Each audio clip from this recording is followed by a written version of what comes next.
Hi there. I wanted to put together a little video on like predicting thought-based communications. I think that would be a good start.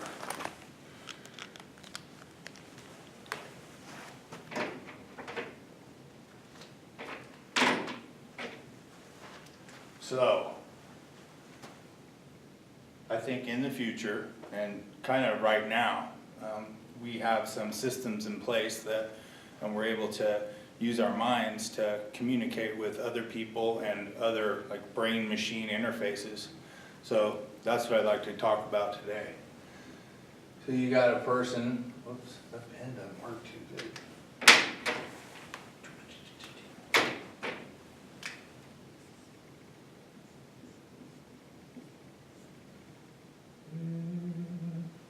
And we're starting to see more stuff come out, like neural prosthesis, and I believe that with nanotechnology we'll be able to introduce something to a person's body and be able to communicate with them. And if you were able to kind of intervene on the brain's processes, you'd be able to not only record and communicate, but feedback to that as well. So most likely with like aerospace technology, with like a ultrasound, or sometimes they call like infrasound, but same thing. It's directional, super high frequency, and you'd be able to get right to that person. Then on the other end, come down, have like a artificial intelligence stack, AI, a fuzzy controller, data set of behavior, and who knows what else in the future. And along with that, into another channel, communication to another person.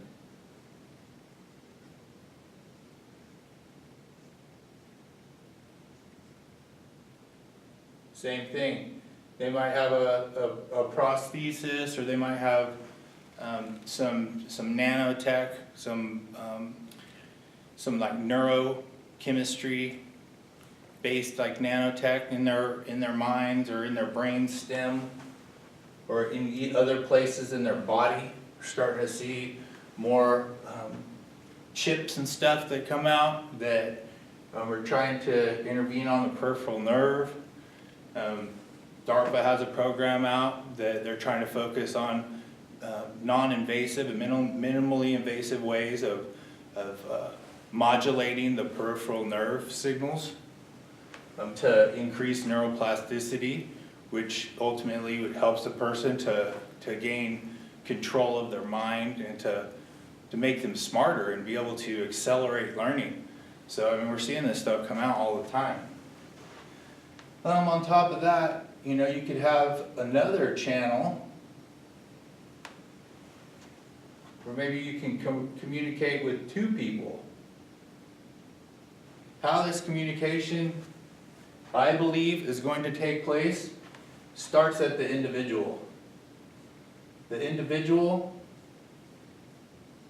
once we go into a state of semi-meditation, or sometimes when people, like when you pray or something like that, you're able to kind of take your mind and put it in that different thought process of deep thinking.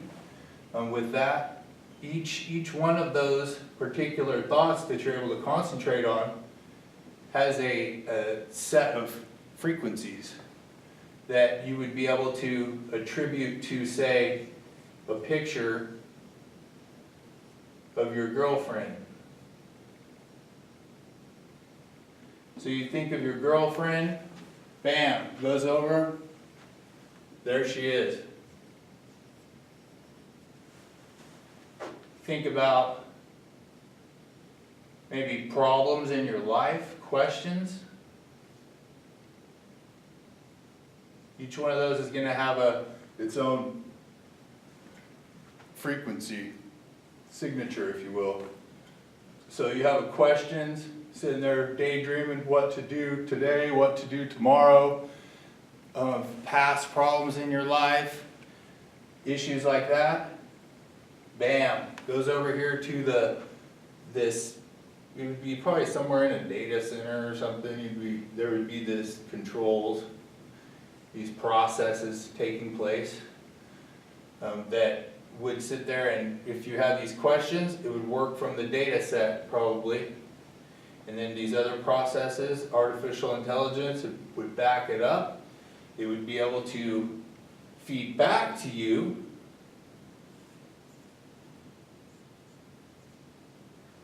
and you'd start processing these issues. As you process those issues, it's going to lead to neuroplasticity is kind of a big buzzword right now, but it also leads to a clear mind. A clear mind is going to make these other processes work better.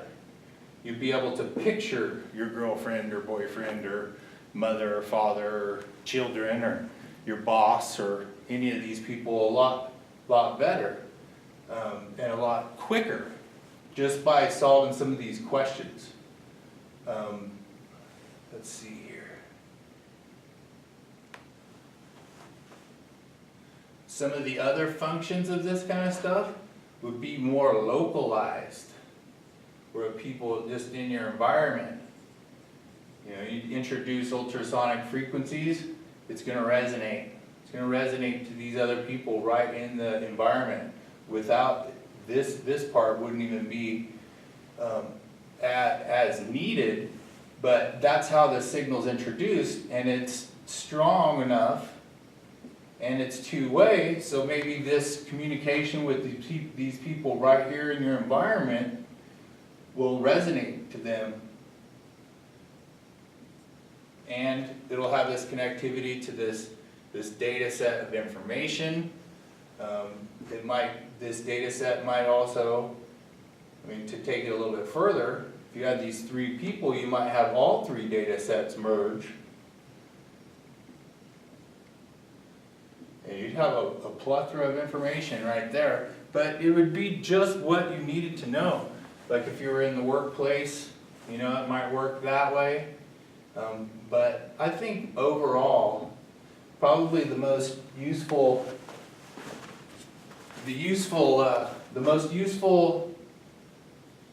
scenario that I have seen and experienced, and currently I'm working with my psychiatrist. He's going to have me take a blood test to see if just what it is I have in my body where I think that I'm undergoing this kind of process. I think the most useful is this one-on-one communication, because it disrupts the use of a cell phone or email or anything like that. It's a form of communication, but what's necessary is to have a clear mind where you can just picture this person and have a nice smooth frequency response from who you're intending to communicate with, that it will transmit. If it's a picture of that person, if it's an experience that you've had, whatever sticks out in your mind most, you'll be able to go to automatically. But I think what ultimately, to kind of get the horse before the carriage, if you will, it's these questions. These questions and these issues in life. With your past, your trauma, traumatic experiences.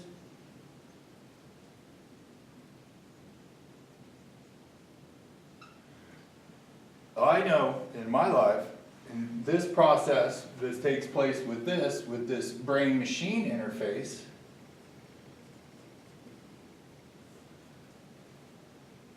I've had to sit there and process issues in my life that I go to automatically.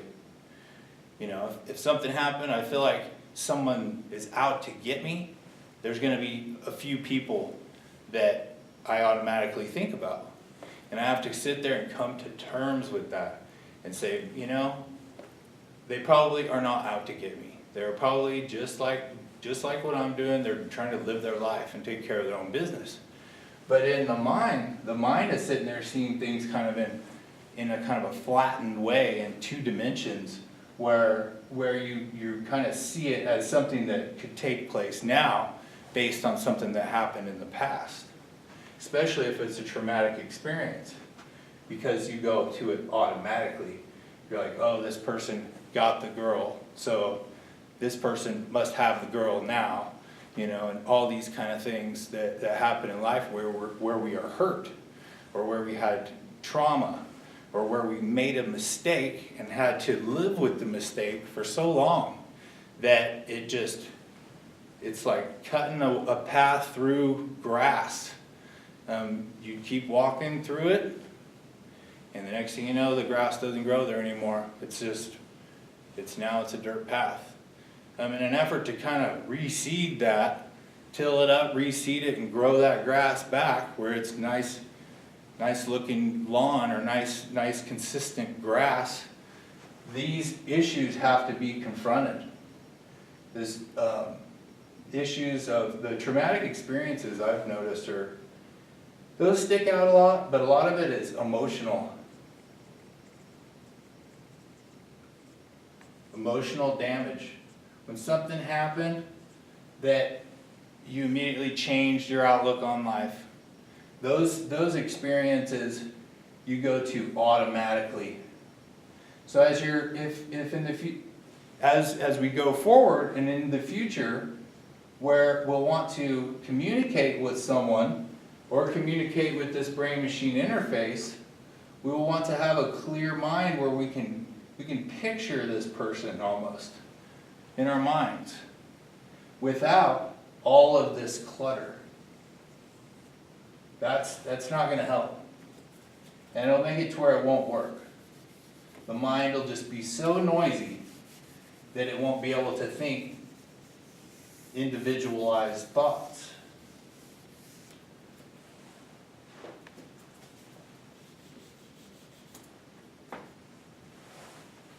I know that I've had a lot of issues that I've worked through, and I'm better at it now.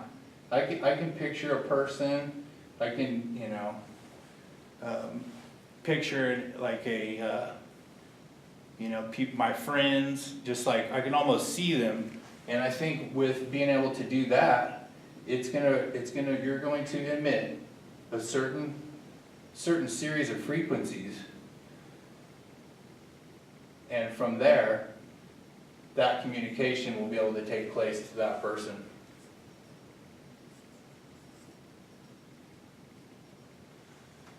I think ultimately the signal would be transmitting to you, and then it would be transmitting here to this brain-machine interface.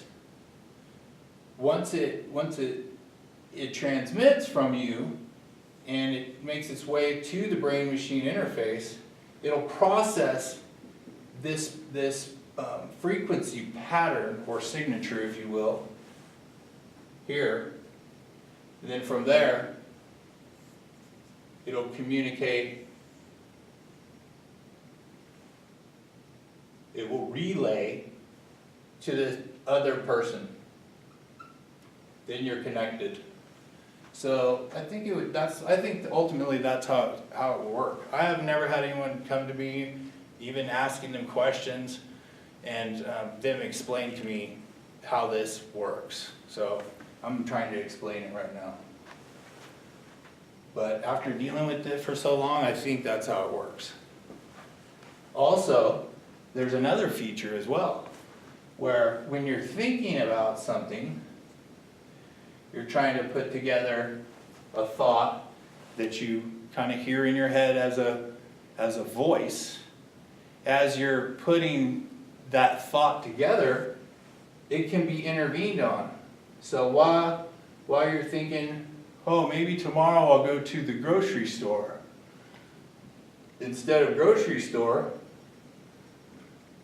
they might say, go to, Chad's Foods or something like that.